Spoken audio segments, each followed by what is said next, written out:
नमः। ओम श्री गुरुभ्यो नमः। ओम मातृशक्तये नमः। ओम असतो मा सद्गमय तमसो मा ज्योतिर्गमय मृत्युर्मामृतंगमय। ओम शांति शांति शांति। ओम आचार्य जी। उपनिषद कक्षा 318 बृहदारण्यक की 43वीं कक्षा, दूसरे अध्याय का मधु ब्राह्मण पंचम ब्राह्मण है, उसका 14वां मंत्र हम देख रहे हैं।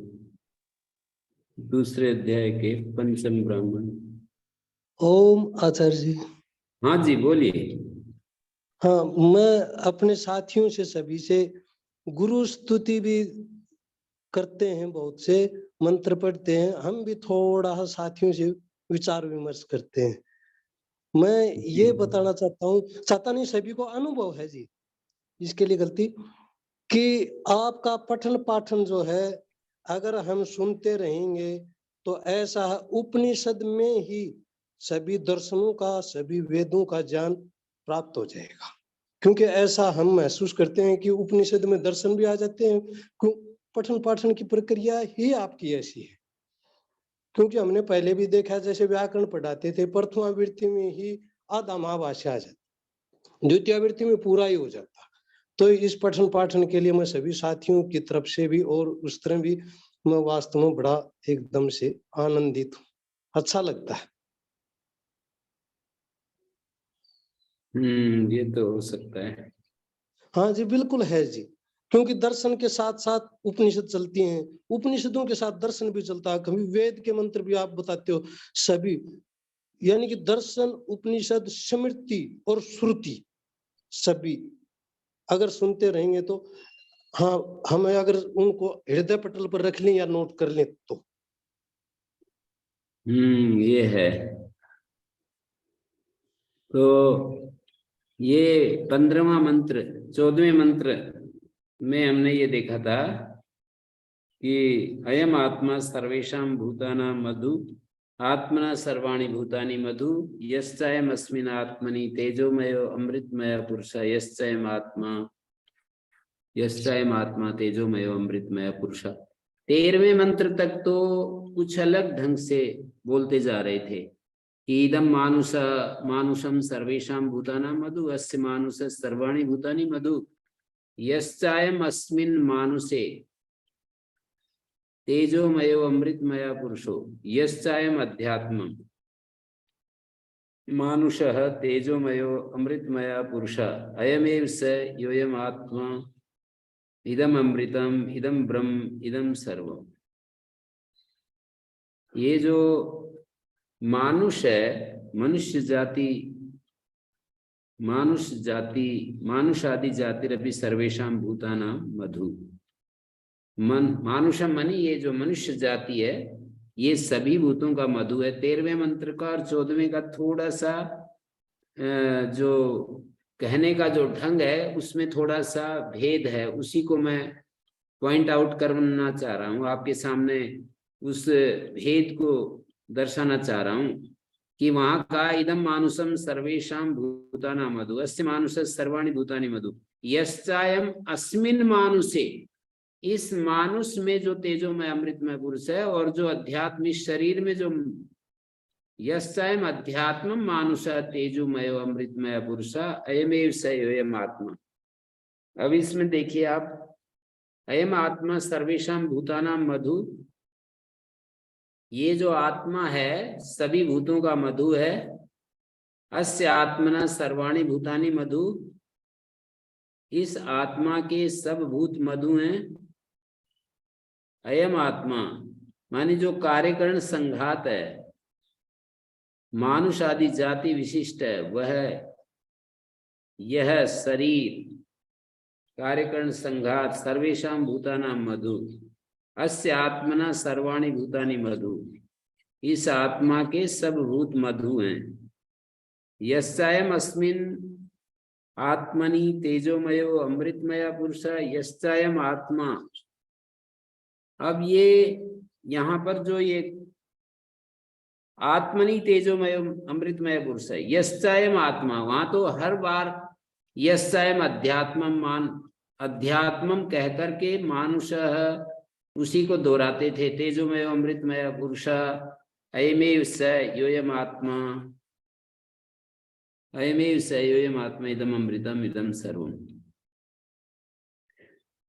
ये आत्मा बन ये जो देह है सारे भूतों का मधु है, और समस्त भूत इस आत्मा के मधु है, मन इस देह के मधु है।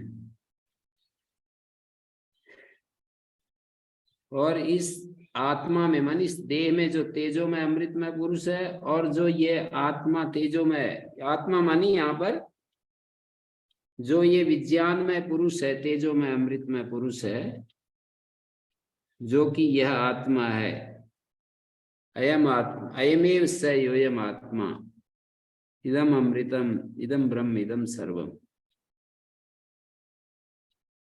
14वें मंत्र में देह में, आत्मा शब्द का अर्थ देह है, कार्यकरण संघात है।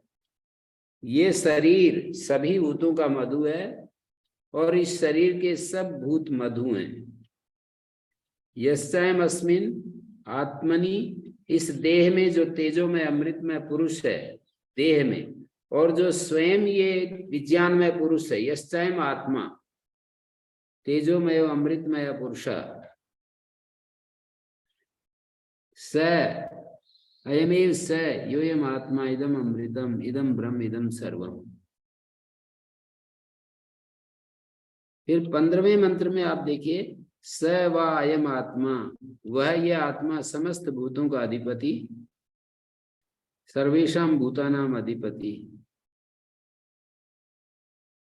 यहाँ पर जो अयम आत्मा शब्द से कह रहे हैं ना, स व अयम आत्मा, ये अंतिम पर्याय में 14वें पर्याय में जो आखिर में जाकर के कहे थे कि यस्यायम आत्मा तेजोमय अमृतमय पुरुष, उसी को दोहरा रहे हैं। सवायम आत्मा सर्वेषाम भूतानाम अधिपति, वह यह आत्मा समस्त भूतों का अधिपति है एवं समस्त भूतों का राजा है। सर्वेषाम भूतानाम राजा तद यथा रथ नाभौ च रथ नेमौ च अरा सर्वे समर्पिता। जैसे रथ नाभि में और रथ नेमी में सारे अरे समर्पित रहते हैं, एवं एवं अस्मिन आत्मनि सर्वाणि भूतानि सर्वे देवा सर्वे लोका सर्वे प्राणा सर्वे आत्मान समर्पिता। यह आत्मा समस्त भूतों का अधिपति, समस्त भूतों का राजा है। इस विषय में ये दृष्टांत दे रहे हैं। तद्यथा रथ नाभव, रथ की नाभि और रथ की नेमी में सारे अरे समर्पित रहते हैं। अरा सर्वे समर्पिता, नाभि जो बीच में एक्सल होता है, और नेमी जो पहिए का जो हिस्सा चलते समय धरती में टिकता जाता है, उसको नेमी कहते हैं। तो नाभि और नेमी में जैसे सारे अरे समर्पित होते हैं, अरे माने जो स्पोक्स होते हैं, एवं एवं अस्मिन आत्मनि, इस आत्मा में सर्वाणि भूतानि सर्वे देवा सर्वे लोका सर्वे प्राण सर्वे आत्माना समर्पिता। समस्त प्राण और सभी आत्मा समर्पित हैं। कौन सा है ये आत्मा जिसमें सब कुछ समर्पित है? तो ये जो बताया था, यस्मिन आत्मनि परिशिष्टो विज्ञानमयवन्ते पर्याय, जिस आत्मा में विज्ञानमय को प्रवेश कराया स्वयं आत्मा, तस्मिन अविद्याकृत कार्यकरण संघातोपादि विशिष्टे ब्रह्म विद्या परमार्थ आत्मनि प्रवेशिते य सैव एवं मुक्तानंतरो अबाह्य कृष्ण प्रज्ञान घनभूता सर्वेषां भूतानां, प्रज्ञान घनभूता सर्वेषां भूतानां अयम आत्मा सर्वैरुपास्य सर्वेषां भूतानां अधिपति सर्वभूतानां स्वतंत्र। तो यहाँ पर मानी जिस आत्मा में जिसका पहले के पर्यायों में उपदेश नहीं हुआ, यस्मिन आत्मनि परिशिष्ट विज्ञानमय, उस अवशिष्ट विज्ञानमय का अंतिम पर्याय में जिस आत्मा में प्रवेश कराया गया, वो विज्ञानमय का अंतिम पर्याय में जिस आत्मा में प्रवेश कराया गया, वो यहाँ यह आत्मा इस प्रकार कहा गया। सैवायम आत्मा सर्वेषां भूतानां अधिपति, सभी भूतों का अधिपति है, सभी भूतों का राजा है। जैसे कि रथ नाभौ रथ नेमो वरा सर्वे समर्पिता, एवं एवस्मिन् आत्मनि सर्वाणि भूतानि, इस आत्मा में सर्वभूत, सभी भूत, सब देवता, सब लोग, सभी प्राण, इंद्रियां, सर्वे आत्माना समर्पिता, और सारे सभी आत्मा मानी सभी जीव समर्पित हैं। ये अंतिम पर्याय जो है ये उस परम आत्मा की तरफ इशारा है जो सब जगह व्यापक है, जो उपाधि से रहित है। आखिरी में जो सर्वैव आत्माना, यहाँ पर जो आत्माना है वो उपाधि विशिष्ट आत्माएं हैं, और पहला वाला जो आत्मा है अस्मिन् आत्मनि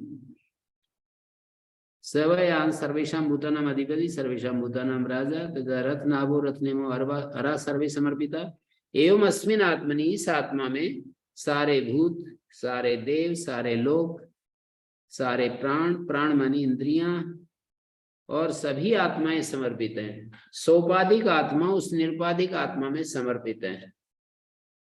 उस निरुपाधिक आत्मा में भूत समर्पित हैं, देवता समर्पित हैं, लोग समर्पित हैं, प्राण समर्पित हैं, सर्वे आत्माना समर्पिता, ऐसा कह दिया।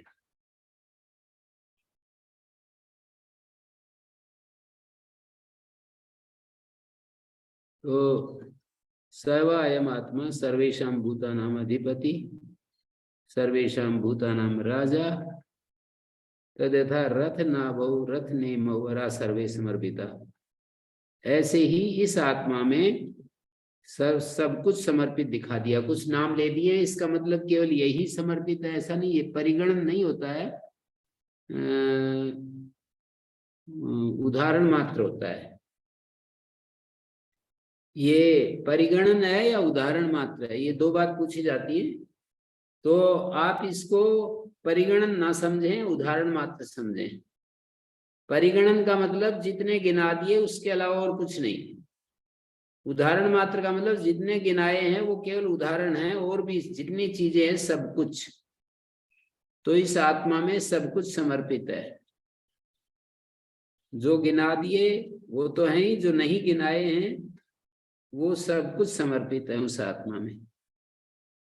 जैसे वेद इसमें नहीं आया, सर्वाणि भूतानि सर्वे देवा सर्वे लोका सर्वे प्राणा सर्वे आत्माना सर्वे वेदा समर्पिता, सर्वाणि शास्त्राणि समर्पितानि, सर्वाणि सूत्राणि समर्पितानि, सर्वाणि व्याख्यानानि समर्पितानि, सर्वाणि अनुव्याख्यानानि समर्पितानि। पीछे मैत्रेय उपनिषद में 10 गिनाए थे ना, ऋग्वेदा यजुर्वेदा सामवेद अथर्ववेद आंगिरसो अथर्ववेद, और फिर आगे वो दिखाए थे क्या क्या दिखाए थे छठे मंत्र में, सातवें मंत्र में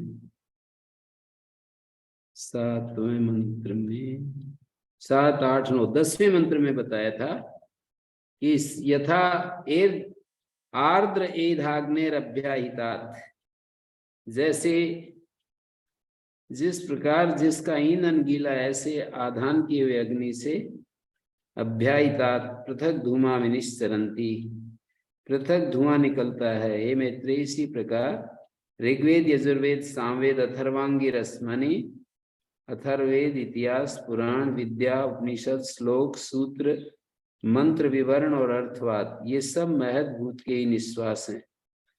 तो ये भी सब उसी में समर्पित हैं। सारे शब्द उसी में समर्पित हैं, सारे रूप उसी में समर्पित हैं, सारे स्पर्श उसी में समर्पित हैं, सारे रस उसी में समर्पित हैं, सारे गंध उसी में समर्पित हैं, सारे समुद्र में जीव जंतु उसी में समर्पित हैं। परमात्मा में ही सब कुछ दिखा दिया।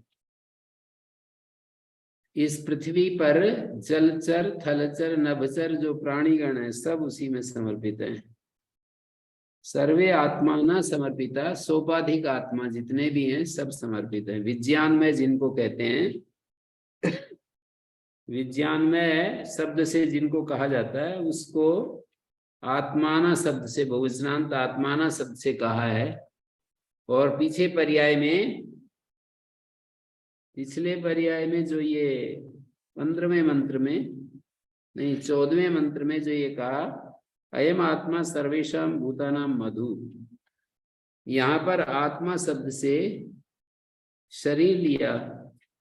ये जो देह है ये सारे भूतों का मधु है और समस्त भूत इस आत्मा के मधु हैं। अयम आत्मा सर्वेषां भूतानां मधु, अस्य आत्मना सर्वाणि भूतानि मधु। इस आत्मा के सब भूत मधु हैं। यस्यायम अस्मिन् आत्मनि तेजोमय अमृतमय पुरुषो, यस्यायम अस्मिन् आत्मनि, इस आत्मा में तेजोमय अमृतमय पुरुष है। यस्यायम आत्मा तेजोमय अमृतमय पुरुषो अयमेव स योऽयम् आत्मा इदम अमृतम इदम ब्रह्म इदम सर्वम।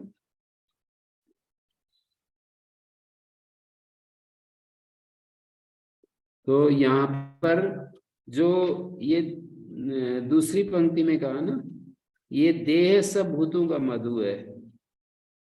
सर्वेषां भूतानां मधु, समस्त भूतों का मधु है हमारा देह, और इस देह के समस्त भूत मधु हैं।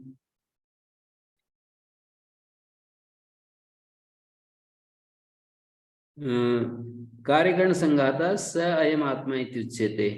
कार्यकरण संघात, कार्य और करणों का संघात है। और तस्मिन् आत्मनि तेजोमय अमृतमय पुरुषामूर्त रस सर्वात्मको निर्दिश्यते। उस आत्मा में जो देह में जो तेजोमय अमृतमय पुरुष अमूर्त रस एक देशेन पृथ्वी आदिषु निर्दिष्टा, अत्र अध्यात्म विशेषा भावस्य न निर्दिश्यते। परिशिष्टो विज्ञानमया यदर्थोयम देह लिंग संघात, जिसके लिए देह इंद्रिय का संघात रूप आत्मा है, देह और इंद्रियों का संघात रूप आत्मा है। यस्यायम आत्मा, यस्यायम आत्मा से मतलब विज्ञान में जो पुरुष है। पहला आत्मा का मतलब देह, कार्यकरण संघात, और यस्यायम आत्मा में आत्मा शब्द का अर्थ विज्ञान में पुरुष, ऐसा कह रहे हैं। तो ये विज्ञान में पुरुष अयमेव स योऽयम् आत्मा, अयमेव स, यही वह है जो कि आत्मा है। इस वाक्य से कहा गया है अयमेव स योऽयम् आत्मा, यो अयम आत्मा, इदम अमृतम इदम ब्रह्म इदम सर्वम। 15वें मंत्र में वो बताया मैंने, सैवायम आत्मा सर्वेषां भूतानाम अधिपति। वो ये आत्मा है ना जो निरुपाधिक आत्मा, ये सब भूतों का अधिपति है, सब भूतों का राजा है। रथ नाभि में जैसे रथ नेमी में अरे समर्पित होते हैं, ऐसे ही इस आत्मा में सब भूत, सब देवता, सब लोग और सर्वैव आत्मान मानी सभी सोपाधिक आत्माएं इसी में समर्पित हैं। ये दिखा दिया। अब ये बताने के बाद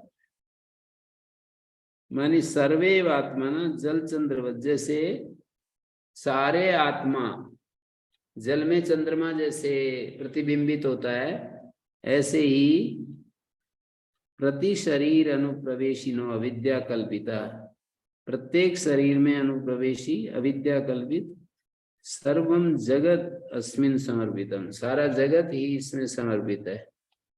ओम गुरुजी। जी। तो यहाँ 14वें मंत्र में गुरुजी यहाँ विज्ञान में आत्मा से को क्यों लेके आए? मतलब एक तो शरीर की आत्मा, शरीर को बोल रहे हैं, देह को बोल रहे हैं कि सभी समस्त भूतों का मधु है, और तो उसमें 13वें मंत्र में 14वें मंत्र में कह रहे होंगे। जी जी गुरुजी, तो विज्ञान में शरीर को क्यों लेके आए? ये जो नहीं, दूसरा विज्ञान में पुरुष तो ये होते हैं ना जिसको हम जीव कहते हैं, जिसको हम जीव कहते हैं उसको विज्ञान में पुरुष कहते हैं। तो यहाँ तीन आत्मा की बात करिए, एक तो देह की बात कर रहे हैं, एक संघात कार्यकरण संघात की बात कर रहे हैं, और नहीं, एक यही है कार्यकरण संघात है। अयम जी। आत्मा शब्द से कार्यकरण संघात लिया है। और जो यह आत्मा है फिर शुद्ध आत्मा की बात कर रहे हैं। नहीं, यह आत्मा से तो विज्ञान में ले रहे हैं। आखिर में जो आत्मा है ना, हाँ जी। अयमेव स योऽयम् आत्मा। हाँ, वो तो शुद्ध आत्मा की बात कर रहे हैं ना हाँ, गुरु। एक बार मैं फिर बोलता हूँ, अयम आत्मा सर्वेशम कार्यकरण संघात, देह और इंद्रियों का जो संघात है ये सब भूतों का मधु है। यहाँ चैतन्य को नहीं पकड़ा। और अस्य आत्मना, इस कार्यकरण संघात के सारे भूत मधु हैं। यश्चायम अस्मिन आत्मनि तेजोमय, अब जो है,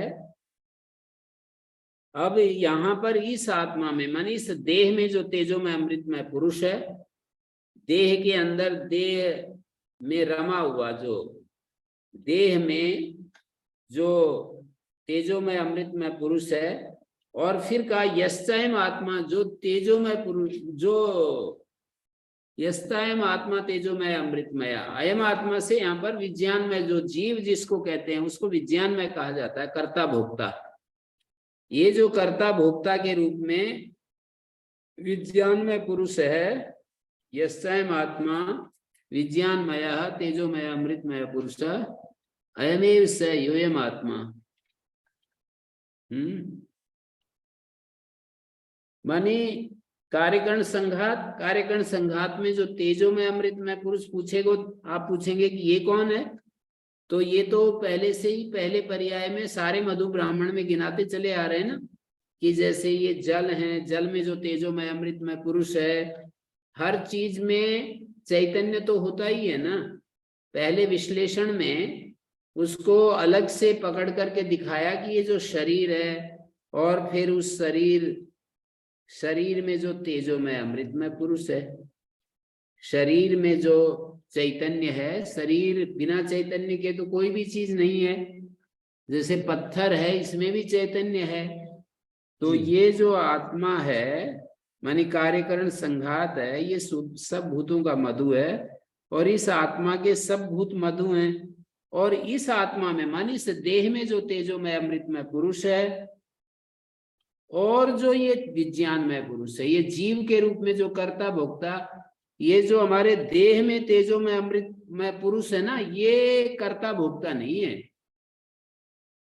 ऐसा समझ लेना चाहिए कि जिसको इन्होंने कहा ना, इस शरीर में जो तेजोमय अमृतमय पुरुष है वो कर्ता भोक्ता नहीं है ना।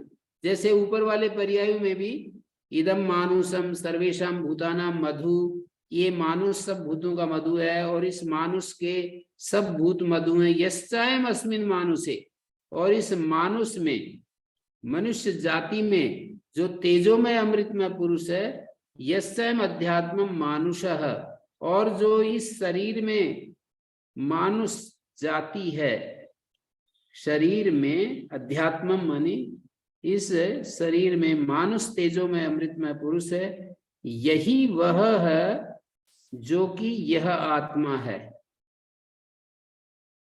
मानुष पुरुष है, मानुष पुरुष, अयमेव स योऽयम् आत्मा, अयमेव स योऽयम् आत्मा, इदम अमृतम इदम ब्रह्म इदम सर्वम। इन सब पर्यायों में आप देखते चले जाएंगे तो आपको ये मिलेगा कि इसको जीव को इन सब पर्यायों में कहीं भी नहीं दिखाया। 14वें मंत्र में केवल जीव आया है। जीव की चर्चा इसमें नहीं है। चैतन्य की चर्चा तो है। जैसे आप 10वां मंत्र पकड़िए। 10वां मंत्र जो मैं बोलूं उसको थोड़ा सा समझने की कोशिश करेंगे। ये आकाश सब भूतों का मधु है और आकाश के सब भूत मधु हैं। यस्याम अस्मिन् आकाशे, इस आकाश में जो तेजोमय अमृतमय पुरुष है। अब देखिए कि यहाँ आकाश में तेजोमय अमृतमय पुरुष बता रहे हैं, और इस शरीर में जो हृदय आकाश है तेजोमय अमृतमय पुरुष, ये सब जीव नहीं हो सकते। जीव ये इतना ही बताते जा रहे हैं कि हमारा आकाश, आकाश सब भूतों का मधु, आकाश के सब भूत मधु, यस्याम अस्मिन् आकाशे तेजोमय अमृतमय पुरुष है। और इस आकाश में जो तेजोमय अमृतमय पुरुष है, यस्याम अध्यात्मम हृदयाकाश है। और जो अध्यात्म माने शरीर में जो हृदयाकाश है, हृदयाकाश है, तेजोमय हृदय आकाश है। हृदयाकाश का मतलब हृदय आकाश है, तेजोमय अमृतमय पुरुष अयमेव स योयम आत्मा इदम अमृतम इदम ब्रह्म इदम सर्वम। तो मैं यही कहना चाह रहा हूं, मेरा अभिप्राय यही है। किसी भी पर्याय को उठा करके देखेंगे, जैसे 8वें मंत्र में विद्युत को कहा सर्वेषां भूतानां मधु अस्यैव विद्युता सर्वाणि भूतानि मधु, और इस विद्युत के सब भूत मधु हैं। यस्याम अस्याम विद्युति, ये जो विद्युत है अधिदैव पक्ष में, ये जो विद्युत चमकती हुई कड़कती हुई दिखाई देती है ना, तेज मतलब चमकती हुई विद्युत दिखाई देती है। एक स्तनयितनु होता है जो 9वें मंत्र में बतलाया, एक विद्युत होता है जो चमकती है, माने जो चमकती है वो विद्युत और कड़कती है वो स्तनयितनु। तो पहले चमकने वाली को कहा, और इस विद्युत में जो तेजोमय अमृतमय पुरुष है, यस्याम अध्यात्मम, और जो हमारे शरीर में जो तेजस तेजोमय अमृतमय पुरुष है।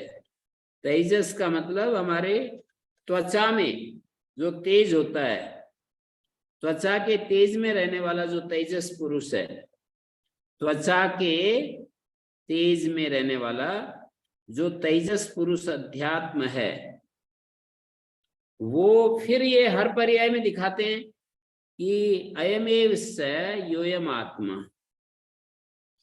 ये जो कि आत्मा होता है, वो आत्मा ही इन सब चीजों में ओतप्रोत है। मतलब अयमेव स योयम आत्मा, ये आत्मा इस वाक्य से बतलाया यही वह है। अयमेव स योयम आत्मा, यही वह है जो कि ये आत्मा है। वो अमृत है, वो ब्रह्म है, वो सर्व है। इदम अमृतम इदम ब्रह्म इदम सर्वम। यस्याम अध्यात्मम तेजसा तेजोमयो अमृतमय पुरुष अयमेव स योयम आत्मा इदम अमृतम इदम ब्रह्म इदम सर्वम। फिर ये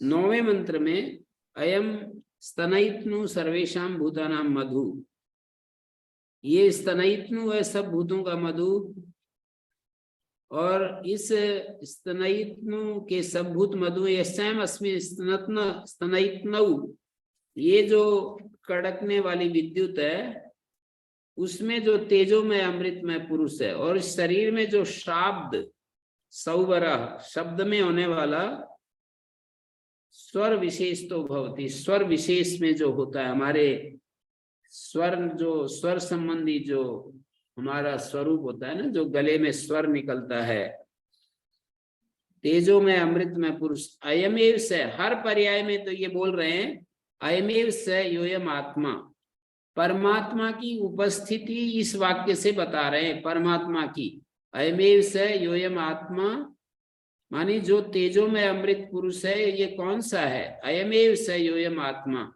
जिसको हम आत्मा कहते हैं, यही वह है। ये अमृत है, ये ब्रह्म है, ये सब है। विज्ञान में पुरुष को, जिसको हम जीव कहते हैं ना, आर्य समाज में जिसको जीव कहते हैं, उसका वर्णन यहाँ नहीं आया है अभी तक।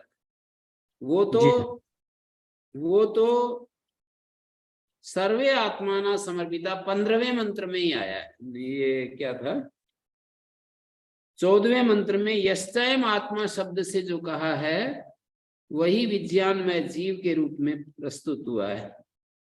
यश्चयम आत्मा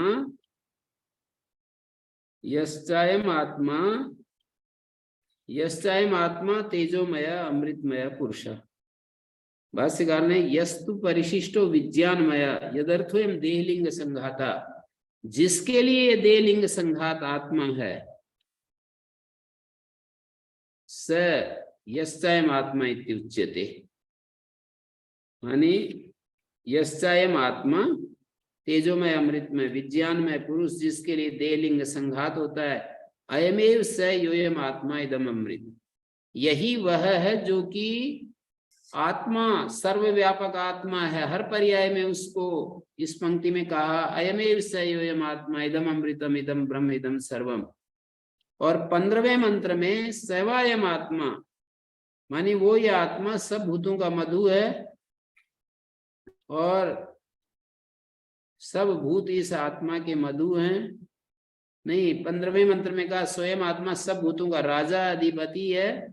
जैसे रथ नाभि में सारे हरे समर्पित होते हैं, सर्वे एवं अस्मिन आत्मनि, इस आत्मा में एवं एव अस्मिन आत्मनि सर्वाणि भूतानि समर्पितानि, सर्वे देवा समर्पिता, सर्वे लोका समर्पिता, सर्वे प्राणा समर्पिता, सर्वे आत्माना समर्पिता। तो एक एक चीज को पृथ्वी को, जल को, अग्नि को पकड़ करके बताया, और उसमें जो तेजोमय अमृतमय पुरुष दिखाया, मानी चित्त प्रकाश में जो पुरुष है, अमृतमय अविनाशी स्वरूप में जो रह रहा है। तेजोमय और अमृतमय दो शब्दों को बोल करके चित्त प्रकाश स्वरूप, पहले पर्याय में इसका अर्थ बतला दिया। जो तेजोमय शब्द का अर्थ है, तेजोमय मानी चिन्ह मात्र प्रकाश मय, और अमृतमय मानी अमरण धर्मा। चित प्रकाश मय अमृतमयो अमरण धर्मा पुरुष। सब जगह एक ही अर्थ है, चिन्ह प्रकाश मय और अमृतमय अमरण धर्मा पुरुष। ये कौन सा पुरुष की बात करते जा रहे हैं? और आखिरी पंक्ति में हर मंत्र के अंतिम में जो ये कहते जा रहे हैं, अयमेव स योयम आत्मा इदम अमृतम इदम ब्रह्म इदम सर्वम, ये उस परम आत्मा की ही चर्चा कर रहे हैं, उसकी व्याप्ति दिखा रहे हैं कि उसकी सर्वत्र उपस्थिति है। अयमेव स योयम आत्मा इदम अमृतम इदम ब्रह्म इदम सर्वम, ये उसकी सर्वत्र व्याप्ति दिखा रहे हैं। जी गुरुजी। ये धर्म पर आ गए, सत्य पर आ गए। धर्म में इदम सत्यम सर्वेशाम, 12वें मंत्र में सत्य की बात कही और 11वें मंत्र में धर्म की बात कही। और इसकी भूमिका में बताया भाष्यकार ने, आकाशांता पृथिव्यादयो भूतगणा देवता गणास्य कार्यकरण संघातात्मानः कुर्वन्तो मधु भवन्ति प्रति शरीरिणम।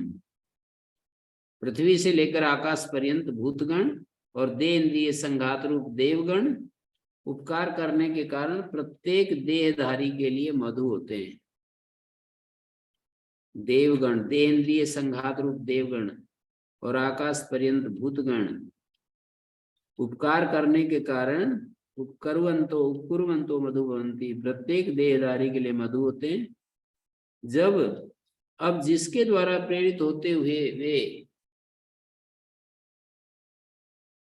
देहधारियों से संबद्ध होकर मधुर रूप से उनका उपकार करते हैं, ये न ते प्रयुक्ता शरीरी भी संबध्यमाना मधुत्वेन उपकरवंती तद वक्तव्यम। जिसके द्वारा प्रेरित होते हुए वे देहधारियों से संबद्ध होकर मधुर रूप से उनका उपकार करते हैं। जो अयम धर्म सर्वेषां भूतानां मधु अस्य धर्म सर्वाणि भूतानि मधु यश्चायम अस्मिन् धर्मे तेजोमय अमृतमय पुरुषो यश्चायम अध्यात्मं धारणात्। जो इस धर्म में तेजोमय अमृतमय पुरुष है और जो अध्यात्म धर्म संबंधी शरीर में, हमारे शरीर में धर्म संबंधी तेजोमय अमृत पुरुष है, यही वह है जो कि ये आत्मा है। यश्चायम आत्मा अयमेव स योयम आत्मा, यही वह है, अयमेव स योयम आत्मा, ये आत्मा है। इस वाक्य से कहा गया है ये इदम अमृतम इदम ब्रह्म इदम अयमेव स योयम आत्मा। योयम आत्मा इस वाक्य से कहा गया है, यही वह है जो कि यह आत्मा है। योयम आत्मा, ये बार बार पंक्ति आ रही है। अयमेव स योयम आत्मा, धर्म में बताकर फिर सत्य में बता दिया। यानी यहाँ भाष्यकार ने अर्थ किया 11वें मंत्र में सत्य धर्मयो अभेदे निर्देशा कृता शास्त्र आचार लक्षणयो। शास्त्र और आचार रूप सत्य और धर्म का अभेद रूप से निर्देश किया है, किंतु एकत्व होने पर भी यहाँ उसका भेद रूप से व्यवहार किया गया है।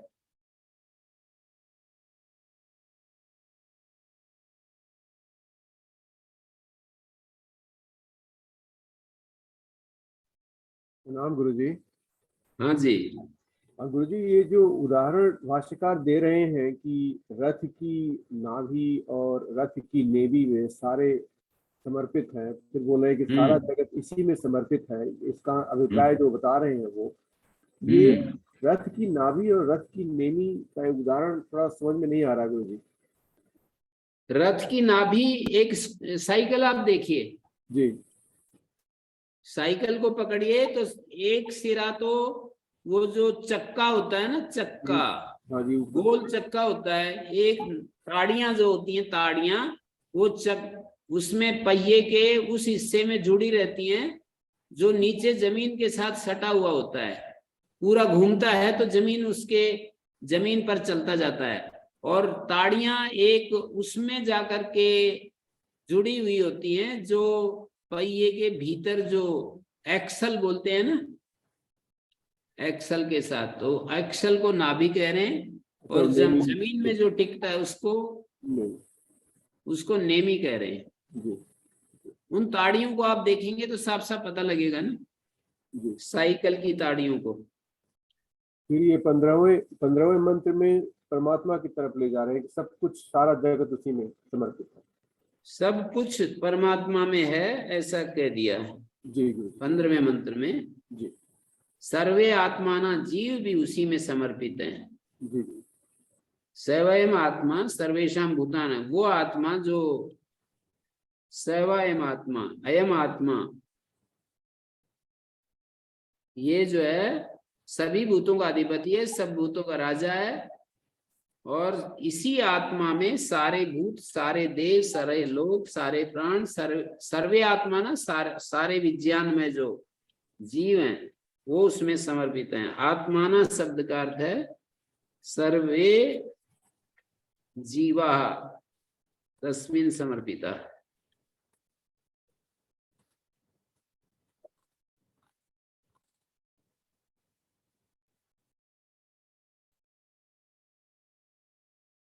तो यहाँ अभी आप लोगों को कोई प्रश्न है तो उठिए, बोलिएगा। शेखर जी, आप कुछ पूछ रहे थे? जी जी गुरुजी। तो यहाँ 14वें मंत्र में गुरुजी वो कह रहे हैं कि जो अपना जो हमारा जड़ शरीर है, स्थूल शरीर है, उसके शरीर है, अंदर कार्यकरण संघात, करण भी ले लिए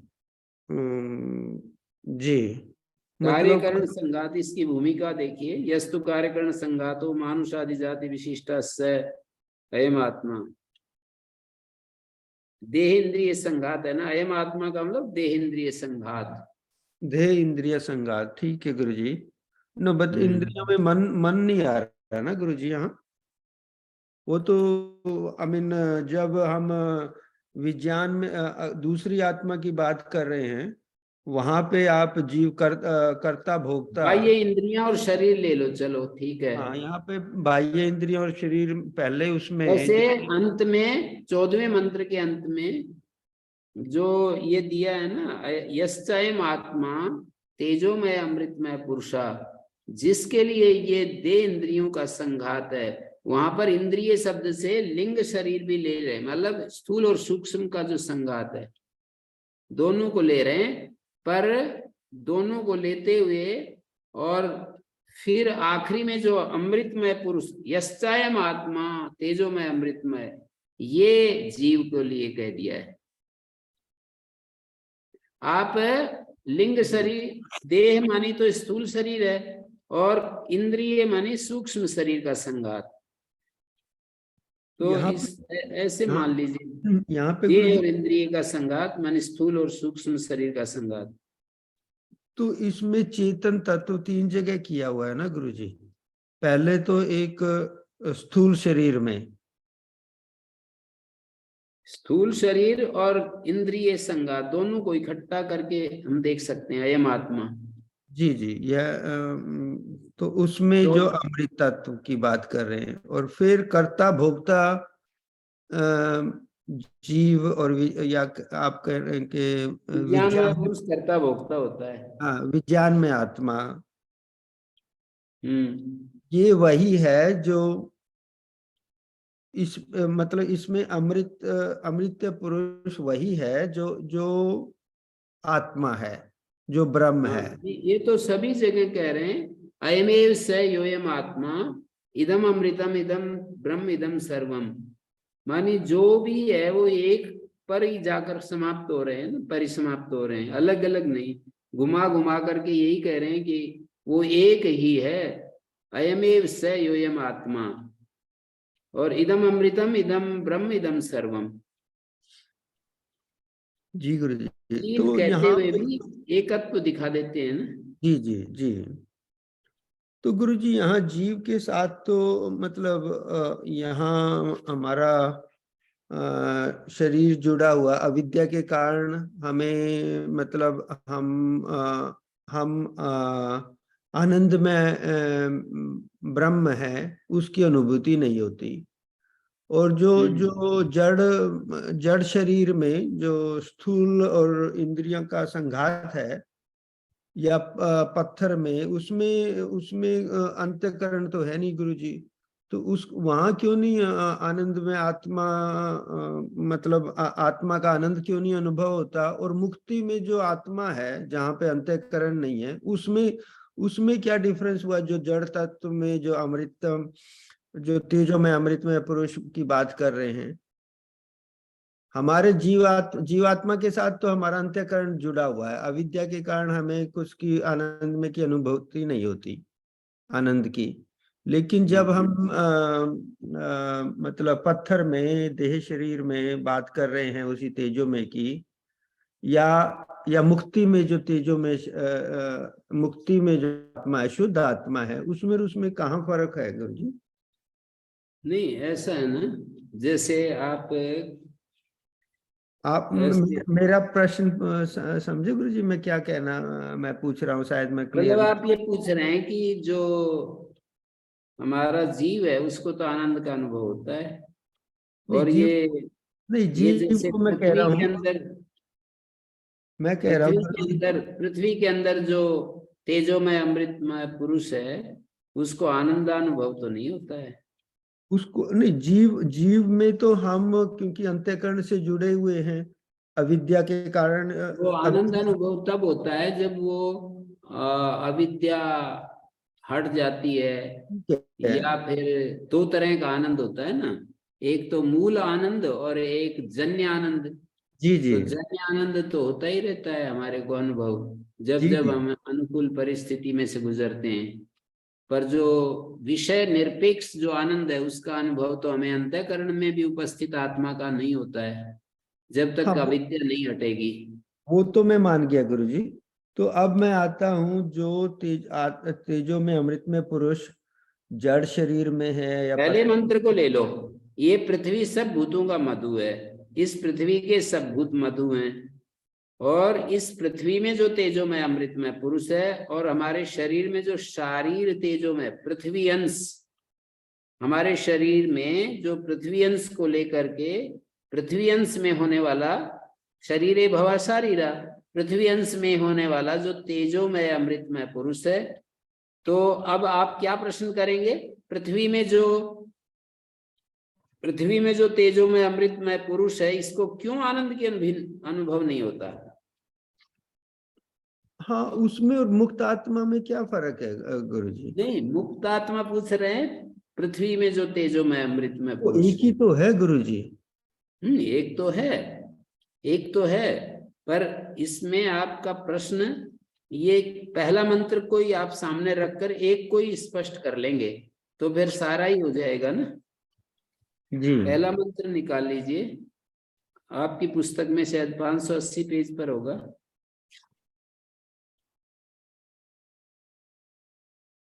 जी गुरुजी। तो पृथ्वी में, ये जो पृथ्वी है सब भूतों का मधु, और पृथ्वी के सब भूत मधु, और इस पृथ्वी में जो तेजोमय अमृतमय पुरुष है, इस पर प्रश्न उठाइए। पृथ्वी में तेजोमय अमृतमय पुरुष है, और शरीर में होने वाला जो तेजोमय अमृतमय पुरुष है। तो अब क्या प्रश्न बनेगा यहाँ पर, बताइए मुझे। मैं ये देखना चाह रहा हूँ, जो शुद्ध आत्मा है, हम जिसकी कहते हैं कि मुक्त हो गए, मुक्त होने के बाद हमें मतलब क्या मिलेगा? जो जो जो जो ये अपना तेजो में अमृत में तत्व पृथ्वी के अंदर है, वही पृथ्वी के मतलब। अंदर जो तेजोमय अमृतमय है, और हमारे शरीर में जो पार्थिव अंश है ना, इसमें जो तेजोमय अमृतमय पुरुष है, ये वही है जो कि अयम आत्मा कहते हैं, सर्वव्यापक आत्मा कहते हैं ना।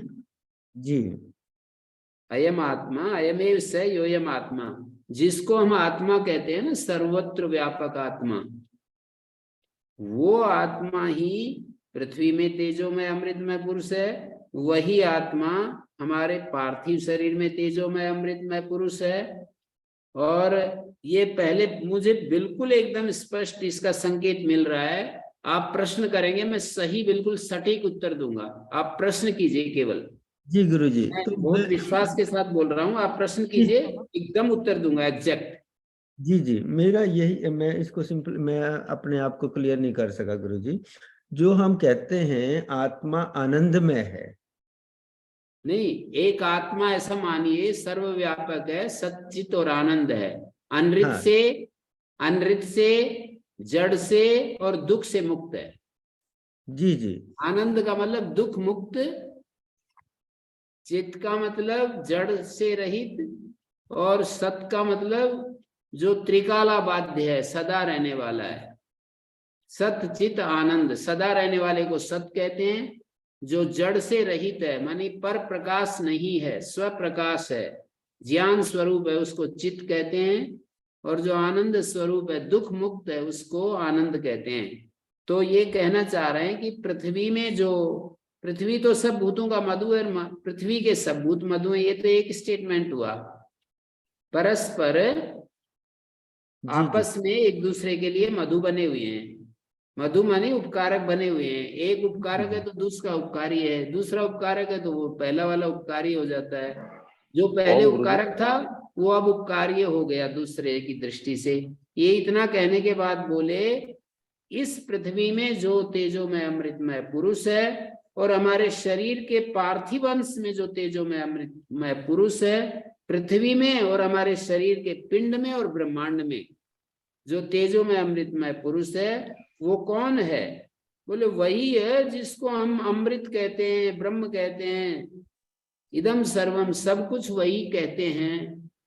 वही हमारी पृथ्वी में तेजोमय अमृतमय रूप के रूप में है, और वही हमारे शरीर के पार्थिव अंश में तेजोमय अमृतमय पुरुष के रूप में है।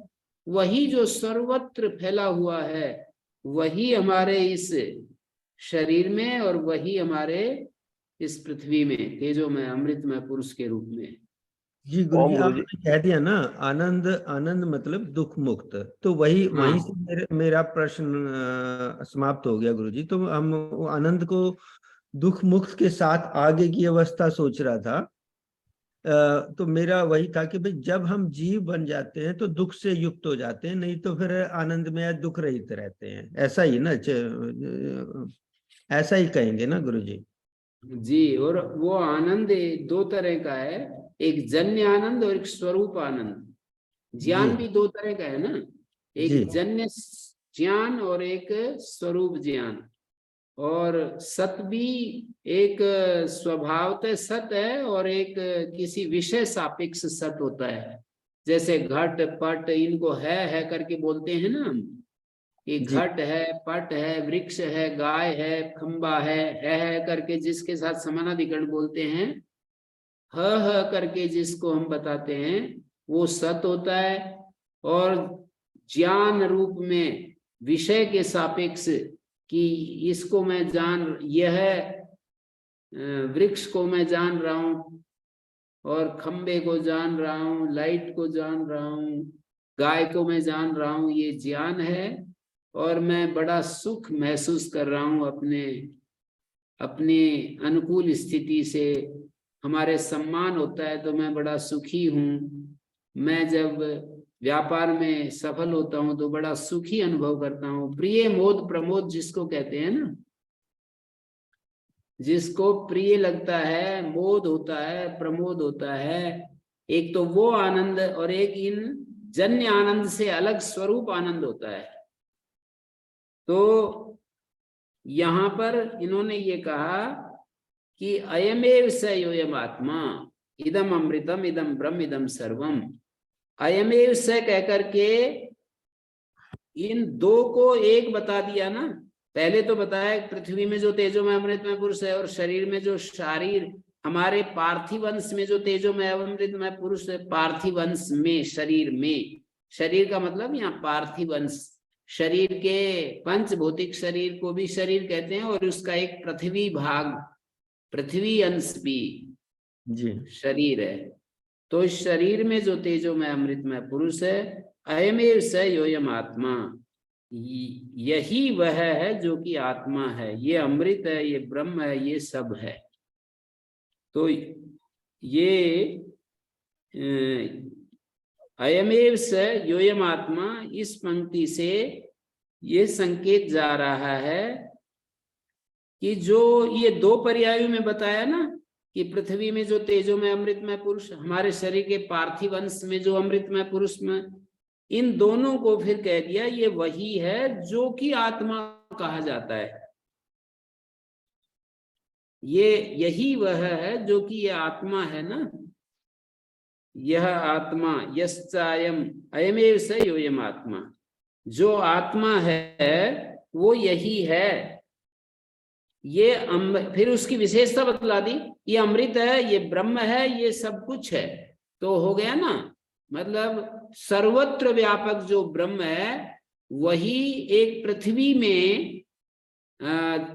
पृथ्वी में भी चैतन्य के रूप में और अविनाशी के रूप में, अमृतमय अविनाशी तत्व के रूप में, और तेजोमय माने चिन्मात्र प्रकाशमय पुरुष के रूप में, माने चिन्मात्र प्रकाशमय पुरुष के रूप में मौजूद है।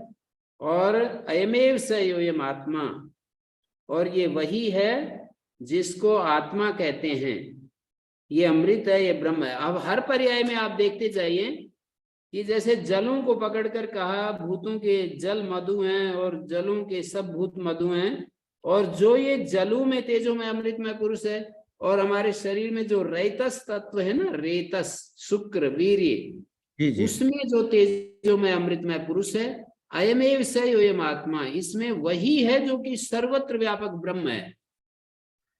फिर इसमें आ गए गुरु जी, ये तो स्पष्ट है गुरु जी, बस यही था कि जो हम कहते हैं कि दुख का अभाव को ही सुख कहते हैं, कि सुख कोई अलग चीज है, दुख के अभाव से अलग भी है, सुख। दुख का अभाव जहाँ होता है, और एक शांत सुख का नाम भी सुख है। वो उसकी अनुभूति तो किसी हमारे को तब होती है जब हम व्यवहार में, तो जब हमारे अनुकूल कोई चीज घटित होती है, कोई प्रिय घटना होती है, कोई हमारी अनुकूल परिस्थिति होती है, तो उसका घटना घटती है। लेकिन जब हम बहुत हमारा मन शांत होता है, तो उस समय भी एक सहज शांति आनंद की स्थिति घटित होती है, वो भी एक आनंद रूप है। जी, तो गुरु जी अंत्य जो हम शांत सुख की बात कर रहे हैं, शांति सुख की, तो वो अंत्यकरण होने पे ही होती है गुरु जी, कि बिना अंत्यकरण के भी हो जाएगी वो तो स्वरूप ही है। अंतःकरण जब है तो अंतःकरण के साथ ही होती है। और वो जैसे आप कहो कि पत्थर को क्यों नहीं होती, जी। तो पत्थर में थोड़ी वो बता रहे हैं पत्थर जो है आनंदमय है, ऐसा कहाँ कह रहे हैं। पत्थर तो आनंद में नहीं है, उसमें गुरु जी उसमें आत्मा, उसमें चेतन तत्व तो है जो आनंद में है। ये इन्होंने ये कहा कि ये तो कुछ गिनाए, हम प्रस्तर खंड को ले सकते हैं, जल की जगह हम प्रस्तर खंड को ले सकते हैं। प्रस्तर खंड सब भूतों का मधु है, और प्रस्तर खंड के सब भूत मधु हैं। और इस प्रस्तर खंड में जो तेजोमय अमृतमय पुरुष है, प्रस्तर खंड में जो तेजोमय अमृतमय पुरुष की उपस्थिति है, और जो हमारे इस हड्डियों में जो, समझ लो प्रस्तर की जगह मैं हड्डी ले लेता हूँ, जो हमारी हड्डियों में तेजोमय अमृतमय पुरुष है, अयमेव स योयम आत्मा, ये इन दोनों में वही आत्मा है जो सर्वत्र व्यापक है। अब मैं ये आपका जो प्रश्न है मैं समझ रहा हूं कि इस हड्डी में आनंद की अनुभूति क्यों नहीं होती है। तो आनंद का अनुभव आप ये समझते हो कि जैसे कि हमारे को अंतःकरण की स्थिति में हमें सुख अनुभव होता है, वैसा उसको क्यों नहीं होता। अंतःकरण में परिस्थिति अलग है और प्रस्तर खंड में परिस्थिति अलग है। तो अंतःकरण में तो होती है, प्रस्तर खंड में तो वैसी अनुभूति कैसे होगी। नहीं, अंत्यकरण में हमें आनंद की अनुभूति इसलिए नहीं होती कि अंत्यकरण में होता है ना, अंतःकरण में तो होती है, लेकिन हर समय नहीं होती गुरुजी, क्योंकि हम हर समय तो नहीं होती, पर होती तो है। अविद्या से ग्रस्त है। अविद्या से ग्रस्त है, लेकिन वही अविद्या कुछ समय के लिए हट जाती है जब हम कोई ब्रह्म उपदेश सुनते हैं कि कितना अच्छा, हमें सुनने पर हमें प्रकाश होता है, तो होती है ना कभी कभी। तो वहां तो अविद्या हटने से हुआ ना गुरुजी, तो अविद्या हटी तो हमें शांति सुख का अनुभव हुआ।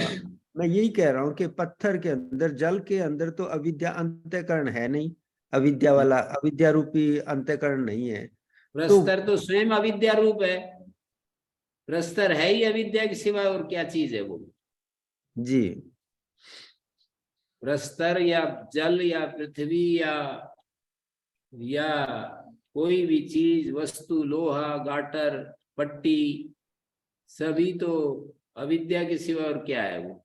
तो ठीक है, चलो वहां अविद्या मान लिया गुरुजी, और अंत्यकरण में कभी अविद्या है, कभी अंतःकरण भी विद्या है, अविद्या रूप है। अविद्या रूप है ना जी।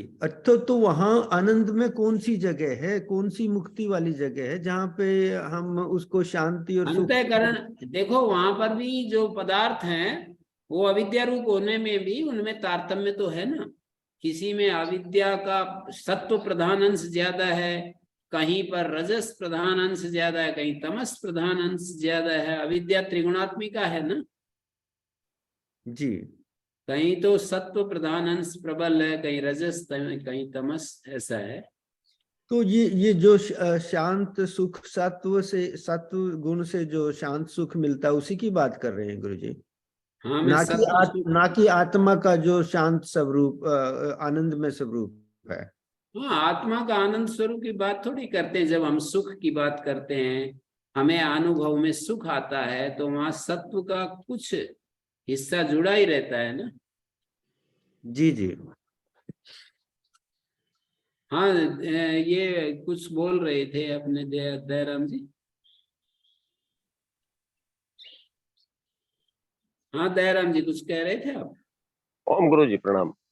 हाँ गुरु जी, आदरणीय शेखर जी का जो प्रश्न था वो मूल प्रश्न तो लंबी लंबी चर्चा में कहीं और चला गया। इनका प्रश्न जैसा मैं समझ पाया, ये ऐसा पूछ रहे थे कि एक तरफ तो हमने ले लिया जो पृथ्वी आदि है, जो हम जिनको अचेतन अंश कहते हैं, उनमें भी चेतन है, और दूसरी तरफ जीव जब मुक्त होता है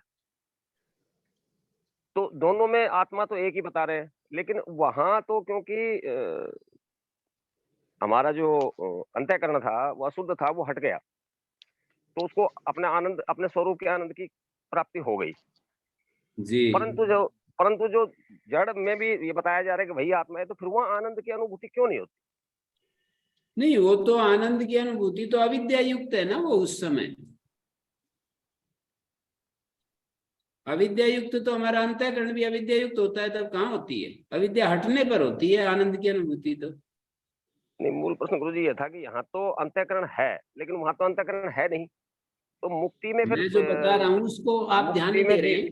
मैं जो कह रहा हूँ उस पर ध्यान नहीं दे रहे, फोकस नहीं कर रहे।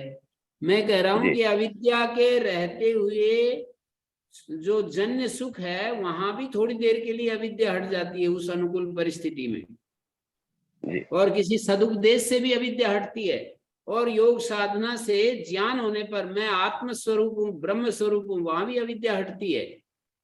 वो सदा के लिए हटती है, कुछ अंश के लिए हटती है, तो अविद्या हटने पर आनंद उजागर होता है। नहीं गुरु जी, मूल प्रश्न फिर वहीं बच गया। मूल प्रश्न वहीं बच गया कि यहाँ तो अविद्या हट गई इसलिए इसको आनंद प्राप्त हुआ, और वहां तो अविद्या है ही नहीं। अविद्या कैसे नहीं है? आप यही तो गलती कर रहे हैं समझने में। कहाँ पर अविद्या नहीं है? पत्थर में जी, पत्थर तो स्वयं अविद्या रूप है। वहां तो अंतःकरण है ही नहीं, अंतःकरण है नहीं, अंतःकरण नहीं, पर पत्थर तो अविद्या रूप है, वहां तो सघन अविद्या है, तमस रूप है। अंतःकरण तो सत्व प्रधान है और पत्थर तो बिल्कुल तमस प्रधान है। तो गुरु जी यहाँ पे हम जी गुरु जी, तो यहाँ हम मोक्ष पाने से हमें क्या मिलेगा? तो हम यहाँ तो हम अपने सत्व गुण की प्रधानता कर लें, उससे कम से कम हमें शांति सुख तो मिलेगा। अगर हमने मोक्ष ले लिया तो हम तो पत्थर, जैसे पत्थर में चैतन्य है, वही हो गए।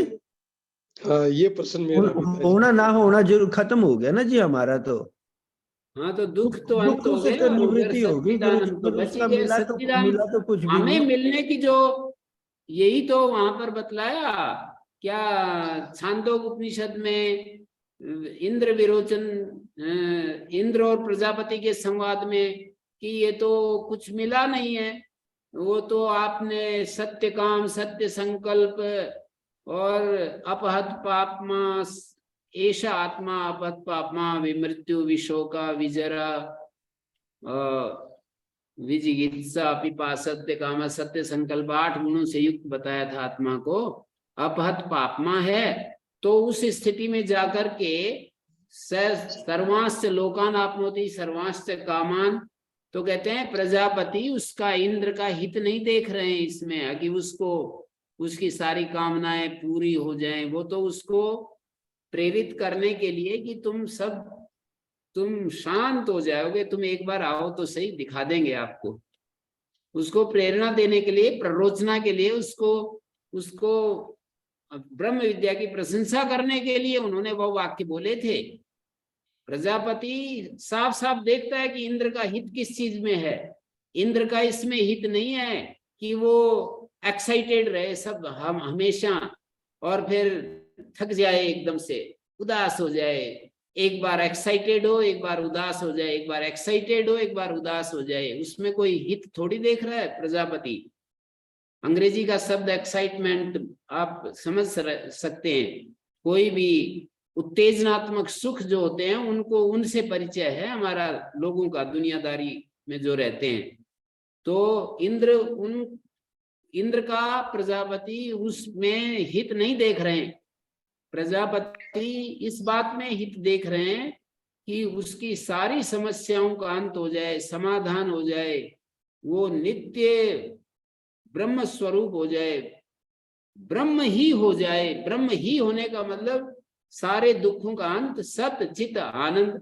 पर हमारा अभ्यास इतना ज्यादा गहरा बैठा हुआ है कि कुछ एक्साइटमेंट नहीं रहता है, कुछ हमारे को इस तरह की कोई अलग अनुभूति नहीं होती है। ऐसा हम तो मर गए, बिल्कुल हम तो पत्थर ही हो गए, वहां उस अति में चले जाते हैं। यही तो न्याय दर्शन में बोले हमें ऐसा अमृत नहीं चाहिए, मोक्ष नहीं चाहिए, जहां सारा इतना सारे ये लावण्य, सारे सुख, सब चीजों का वो हो जाता है, वियोग हो जाता है। ऐसा सुख हमें नहीं चाहिए। ये भ्रांति के कारण हमारे मन में ये बात आती है। ऐसे कहा है वहां पर न्याय दर्शन में, तो वो दिखाते हैं अरे कितना आफतें समाप्त हो गई, कितने झंझट समाप्त हो गए, कितने दुख दर्द समाप्त हो गए। ये थोड़ी बात है क्या? तुम क्यों ऐसे पढ़ रहे हो कि सारे एक्साइटमेंट समाप्त हो गए? बस एक्साइटमेंट, तुम एक्साइटेड होते होते अब भी तुम्हारा जी नहीं भरा है, इतने धक्के खा लिए, इतनी ठोकरें खा ली, इतने ज्यादा आंसू बहा लिए, फिर भी तुम्हारे को इस एक्साइटमेंट से तुम्हारा जी नहीं भर रहा है। ये सब दिखाया वहां पर। तो हमारा मन हमेशा इस एक्साइटमेंट के चक्कर में रहता है कि भाई ऐसा होना चाहिए। अब बोलिए, इनको बात करने दीजिए एक बार। हाँ देखो, तार्किक ढंग से बात करोगे, शास्त्र युक्ति प्रमाण के साथ करोगे, तो ऐसे तो आप कुछ भी बोल दोगे, मैं भी कुछ बोलता रहूंगा, कुछ निष्कर्ष नहीं निकलेगा। दयाराम जी बोलिए। और आप जिज्ञासु बनकर कुछ खोजने के लिए बात करेंगे तो कुछ निकलेगा। और आप यदि केवल आप मेरे प्रश्न हैं उनको काटने के लिए बस बात करोगे तो कुछ आएगा नहीं। नहीं गुरु जी, ऐसा नहीं, केवल ये जिज्ञासा थी कि जिस समय मुक्ति में आत्मा होती है वहां भी कुछ उसके बाद अंतःकरण आदि नहीं होता, और जैसे क्योंकि तीन जैसी उसी आत्मा की बात कर, देखिए जैसा महर्षि दयानंद तो वहां पर अलग प्रकार से इंटरप्रिटेशन करते हैं, स्वामी दयानंद अलग करते हैं, शंकराचार्य जी अलग करते हैं, और इनमें आप जो है ना, जिसकी पसंद जो आपको लॉजिकल लगता है वैसा मान लो। मैं तो यूं कह रहा हूं कि सांख्य की मुक्ति और वेदांत की मुक्ति, न्याय दर्शन की मुक्ति दुख मुक्त वाली स्थिति है। और आचार्य जी ऐसा कैसा मुक्ति मोक्ष? बिल्कुल ऐसा कैसा है जैसा आप बोल रहे हैं? किसी प्रकार का दुख नहीं रहता है, पर कोई साथ में एक्साइटमेंट भी नहीं रहता है, कोई इच्छा भी नहीं रहती, कोई कामना नहीं। लेकिन वेदांत में तो गुरु जी ये स्थापित किया जाता है कि आत्मा आनंद स्वरूप ही है। तो मैं ये बोल तो रहा हूँ आगे, मैं ये कह रहा हूँ कि आत्मा आनंद स्वरूप है। इसका मतलब हमको कोई अलग से एक्साइटमेंट थोड़ी होता है उसमें, आनंद स्वरूप में। जो न्याय की मुक्ति सत स्वरूप है वो, और सांख्य की मुक्ति सत चित स्वरूप है वो, और वेदांत की मुक्ति सत चित आनंद स्वरूप है वो। इसमें क्या फर्क है? मेरे को तो कुछ लगता नहीं अंदर। नैयायिक लोग कहते हैं आत्मा सत स्वरूप हो जाता है मुक्ति में, वो कहते हैं सत और चित स्वरूप हो जाता है मुक्ति में। सारे दुखों का अंत तो सब जगह सारे लोग मान रहे हैं, तीनों आचार्य, तीनों ग्रुप वाले लोग मान रहे हैं कि दुख का अंत हो जाता है। पर एक कहेगा सत स्वरूप हो जाता है, एक कहेगा सच्चित स्वरूप हो जाता है, एक सच्चित आनंद स्वरूप हो जाता है। फिर आनंद स्वरूप बताने के बाद भी, चित स्वरूप बताने के बाद भी वहां पर ऐसा कोई अलग से मैं अपने को जान रहा हूं। असंप्रज्ञात अवस्था जैसी स्थिति रहती है मुक्ति में। अब असंप्रज्ञात अवस्था में कोई अलग से मैं आनंद आ रहा है मुझे, वो तो बाद में उसको बाद में कहेगा कि भाई सारे दुखों का अंत हो गया, बड़ा जैसे नींद से उठने के बाद उसको महसूस होता है। तो ऐसे ही वहां पर भी असंप्रज्ञात अवस्था में आप समझते हैं कि बड़ा एकदम एक्साइटमेंट रहता है वहां। ये तो गलत धारणा है। बिल्कुल नहीं होता जी। असंप्रज्ञात में बिल्कुल आप 1-2 मिनट के लिए तो असंप्रज्ञात समाधि का अभ्यास करो, ज्यादा घंटों की बात नहीं कर रहा मैं। 2 मिनट 3 मिनट तक तो जाना चाहिए ना हमारे को। 2-3 मिनट के लिए भी आप असंप्रज्ञात समाधि में जाने के लिए प्रयास नहीं कर रहे हैं तो ये सब बात ही बात रह जाएंगी। अब 2-3 मिनट के लिए तो करो कोशिश एक बार जा करके कि क्या आपने वहां पर क्या अनुभव किया।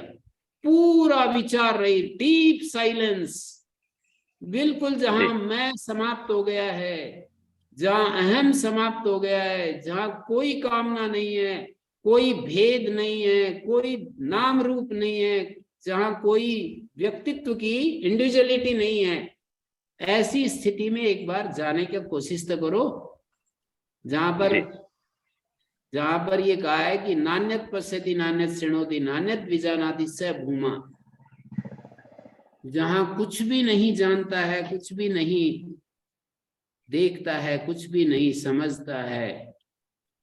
नान्यत पश्यति नान्यत शृणोति नान्यत विजानाति स भूमा, इस स्थिति में आप जाइए एक बार और उसमें आप अनुभव कीजिए, जीवन जीते जी अनुभव कीजिए कि क्या स्थिति बनती है, आपको क्या एक्साइटमेंट, क्या आनंद आपको अनुभव होगा।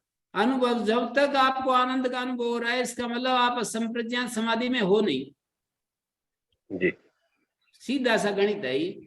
आपको यदि कोई बड़ा आनंद अनुभव हो रहा है तो आप तो बिल्कुल तीसरी स्टेज में संप्रज्ञात समाधि की 4 स्टेजों में से तीसरी स्टेज में है।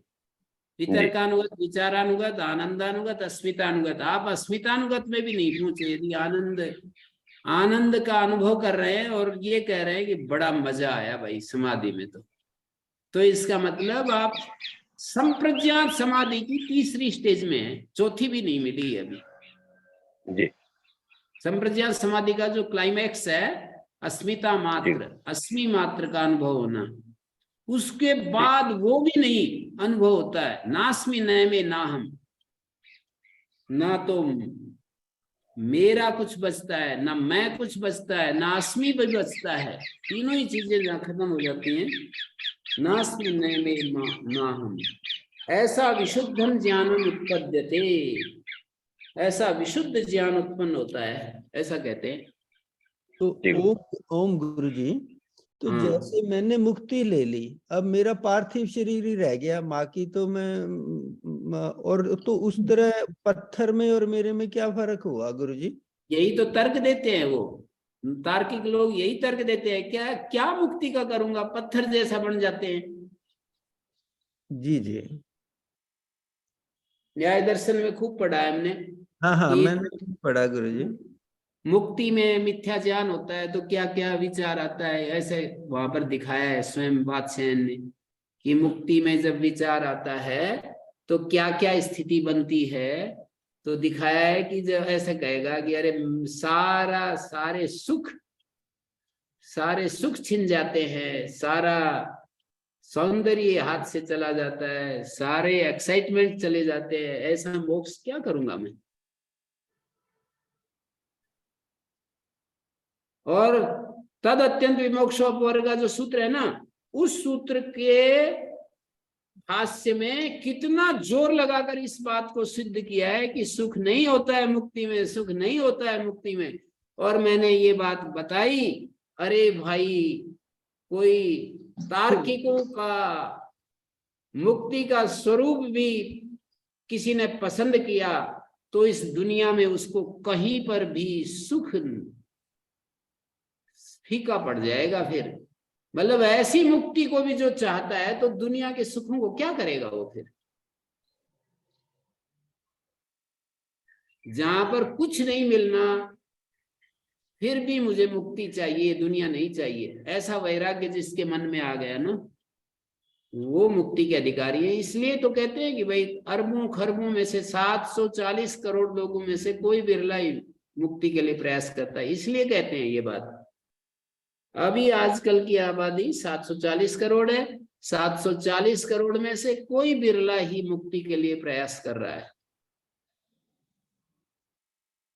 जी गुरुजी, तो ये दृष्टि ही महर्षि दयाल ने थोड़ा सा बढ़िया काम कर दिया है कि उन्होंने दिखा दिया है कि भाई मुक्ति में तुम जहां चाहोगे वहां जाओगे, जहां जो इच्छा करोगे वही पूरी हो जाएगी।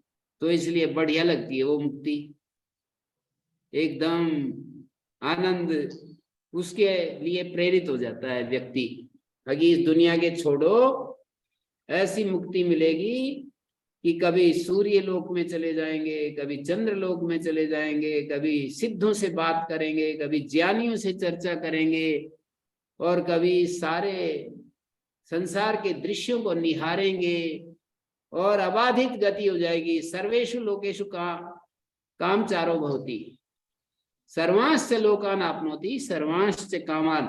महर्षि दयानंद इस सूक्ति को लिटरली सत्य मानते हैं। आचार्य शंकर यूं कह रहे हैं ये तो मुक्ति की बढ़ाई के लिए, मुक्ति में प्रशंसा करने के लिए अर्थवाद रूप वाक्य है। ताकि कोई एक बार इसमें पैर तो डाले, फिर तो हम काबू में कर लेंगे इनको। ऐसा रोचक वर्णन सुनाकर उसको एक बार घेर घोट करके इधर ला रहे हैं। बोले एक बार इस रास्ते पर चले तो सही, फिर बाद में तो हम इसको पूरा हम अपने आप संभाल लेंगे। जी गुरु जी। हैं? ओम आचार्य जी, आप ऐसे लगे रहो, आप हमें मुक्त करके छोड़ोगे। नहीं, जितना मुक्त तो जब चाहेंगे वो होगा। देखो, शास्त्र कृपा, भगवान की कृपा, गुरु की कृपा, तीनों फेल हो जाती है यदि आत्म कृपा, स्व कृपा यदि सहयोग ना दे। स्व कृपा जो है ना, वो सबसे ज्यादा बलवती है। बस जी, गुरु की भी कृपा ही है। बहुत जोर लगाते हो आचार्य जी कि हमारे को मुक्त करने में जितना आप ये सोचते हो ये मुक्त हो जाएं, उतना अगर हम लगा लें तो निश्चित रूप से मुक्त हो जाएंगे जी। दयाराम जी को कहना चाह रहा हूँ मैं, और सभी साथी। केवल दृष्टि देखो, चर्चा से, संवाद से केवल दृष्टि निर्मल होती है। चर्चा से दृष्टि निर्मल। मैं तो सारे आचार्यों की बात कह रहा हूँ। अभी भाई शंकराचार्य जी तो ऐसे कह रहे हैं, एक बार आने तो दो इनको, एक बार पैर रखने दो, फिर तो हम संभाल लेंगे। ये पैर ही नहीं रख रहे, तो इसलिए खूब सारे प्रलोभन देकर, खूब सारे आचार्य तो ये कह रहे हैं, खूब सारे प्रशंसा परक वाक्य सुनाकर और खूब बड़े बड़े वाक्य सुना करके उसको घेर घोट करके ले आए, और बाद में कह दिया कि बस यही है आनंद की स्थिति, इससे आगे कहाँ जाओगे, बस शांत हो जाओ। स्वामी दयानंद पहले ही कह दिया, अरे वास्तव में तुम घूमते रहना सब जगह, सारी दुनिया में, जहां चाहो वहां जाना, जो चीज खाना चाहो खा लेना, जो चीज देखना चाहो देख लेना, जिस चीज का संकल्प करोगे वो पूरा हो जाएगा। संकल्प करता किया और पूरा हुआ। ऐसी कितना जबरदस्त उन्होंने वर्णन कर दिया मुक्ति का। इस दुनिया में वो चीज मिल ही नहीं सकती है। तुम प्रयास करो, यहाँ की इच्छाओं को छोड़ो, तब वो चीज मिलेगी। दुनिया की सारी कामनाओं को त्यागो, इस सब से वैराग्य धारण करो, तब वो तुम्हें वो चीज मिलेगी। ऐसा उन्होंने हमारे सामने प्रस्ताव रखा है। तो उनका भी ठीक है, इस दुनिया से तो छुड़ाएं किसी तरह, दुनिया से छुड़ाएं, दुनिया की कामनाओं को छोड़े, अपने भीतर प्रवेश करें, गहराई में जो परमात्मा है वहां जाकर के। बाकी इस मधु ब्राह्मण में मुझे ये समझ में आया कि एक आत्मा को सर्वत्र दिखा दिया है, और बार बार घुमा घुमा करके दिखा दिया, और एक व्यापक आत्मा में ही सब चीजों को बता दिया कि इसी में सारे देव, लोक, वेद, सारा अस्तित्व इसी में समर्पित है। जी 15वें मंत्र तक हमने कर दिया है। कल 16वें मंत्र को पढ़ेंगे। ओम शांति शांति शांति।